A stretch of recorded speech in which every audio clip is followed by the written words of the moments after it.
Okay, so this is my module 9 answers. So I am talking about question number 1, the key components of the propositions regarding employee abusive organizations. So proposition 1 is that based on the behavior of one person, multiple other people and situations are reinforced.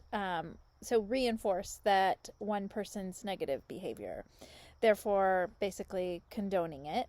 And then proposition 2, the leadership that either themselves participate in abusive behavior or show that they approve of it in others. Proposition 3 is one person begins to participate in abusive behavior and then others in the workplace follow their example.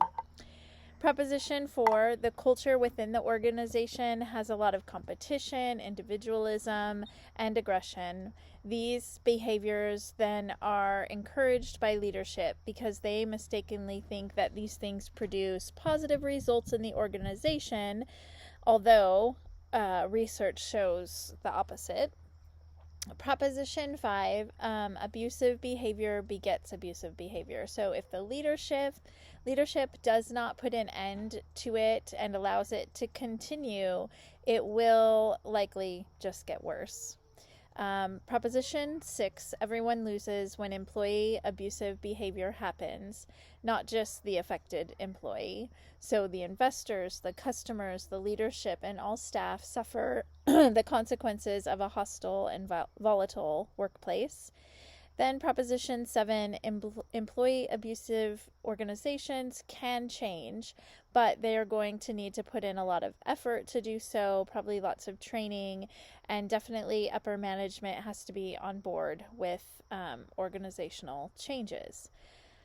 So these all help us understand the different ways that abuse takes place in the workplace, and also kind of gives us red flags to know that something's happening and that behavior most likely isn't just going to go away, but could continue as well as spread to other individuals. So applying these, I just thought of an example. When I was working in my early 20s, I worked at a pharmacy as an assistant. It was within, a professional environment in a medical facility, lots of professionals in that environment. So most of the other employees were older than me. There was one in particular who I worked closely with who was probably in his 40s. It's been a very long time, so I couldn't even remember the details of what happened, but I just remember how I felt about what happened. So he did something or said things that upset me, and also the manner of his talking. I felt he was like making fun of me, being rude in a cruel way.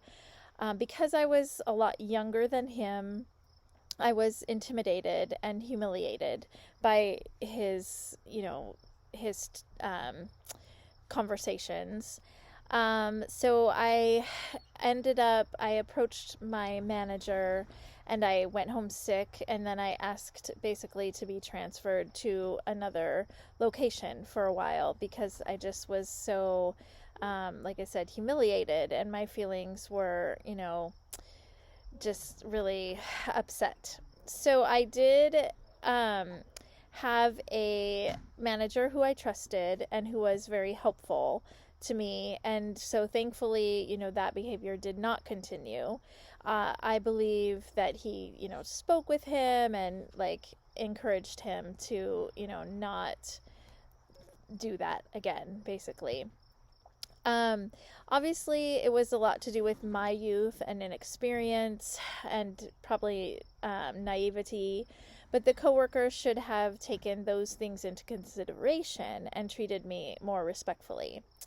So if according to Proposition 5 that behavior had been allowed to persist over time, it would have been categorized as employee abusive behavior, but thankfully it wasn't. Okay, then number 2, the difference between the labyrinth and the glass ceiling. So the glass ceiling represents the invisible, unspoken limits that are placed on minority groups and women. The limits keep these groups from attaining high levels of leadership. The labyrinth, however, is a similar metaphor and used to basically explain the same concept but in a different way. Instead of the barrier, there are hurdles for the outgroup to jump through, and they can easily get lost in the maze of climbing that corporate ladder. So the labyrinth metaphor explains why some members of the outgroup can make it through, although most do not. I found an article in Forbes magazine from October 8th of 2020, which was, about the question of if Vice President Harris has finally cracked the female leadership problem. This article referenced how Hillary Clinton had used the glass ceiling metaphor, but it didn't really work out for her, and that it seemed better to instruct young women entering the workforce on the labyrinth idea, because they can then maybe realize that there are varied paths and obstacles and goals that can be reached if you're able to maneuver thoughtfully and purposefully. So Harris's aggression during, the campaign was applauded because it was for the defense of her people and her mission, and that is always seen as respectful or respectable. So then number 4, identify, another topic that wasn't addressed in these questions. So in part 3 of the chapter, the subject of organizational cynicism is discussed. The book describes organizational cynicism as like a negative attitude towards your own organization. This takes place on 3 levels. So there's the belief from a member of the organization that their organization lacks integrity. The emotions that you have toward the organization are then usually negative. And then thirdly, displaying some behavior that communicates your cynicism toward the organization.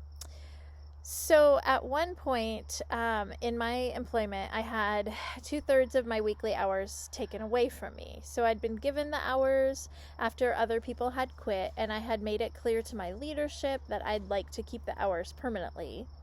Unfortunately, my organization went on to hire 2 employees to split the hours and then bumped me back down to just 8 hours a week.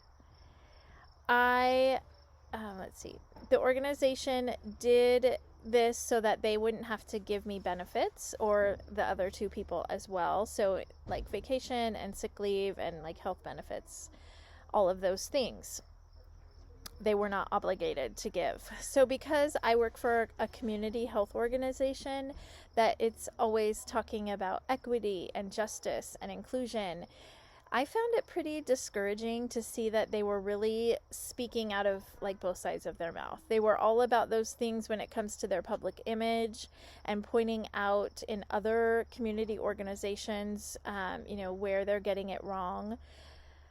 But, and also how we need to care for the poor in our community and make all kinds of provisions for them. Yet when they had the opportunity to support their own employees and treat them in a way that would provide fair and honest opportunity, they were more concerned with their own bottom line.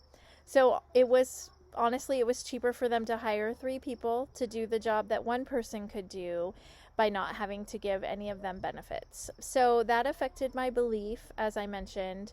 I also started to look for other work and to speak negatively of my employer to close family members. My behavior was affected in that I decided I needed to expand my skills and education so that I could work somewhere else, and I felt like I didn't owe this organization any loyalty as they had not shown me any. All right, that's it. Thanks.